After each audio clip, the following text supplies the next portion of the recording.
So, birthday ng partner ko today. So, kaya nag-outreach program kami. So, pumunta kami, namigay kami ng bigas, pagkain, gano'n. Tapos, pag uwi ko sa bahay, meron akong gift galing sa kanya. Kahit birthday niya. So, bubuksan natin. Kung ano laman. Imagine, birthday niya, siya pa yung nagregalo sa akin.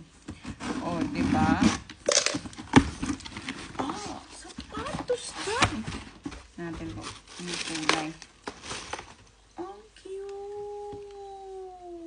Oh, may pang ano na ako. Ang gaan, sobra.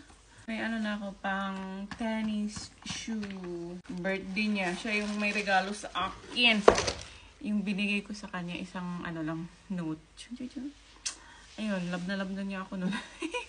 Kaya wag gumastos sa lalaki para pang gift. Okay na sila. Appreciation notes. Tapos, mas lalo silang magbibigay sa'yo kasi na-appreciate mo. So, alam nyo na.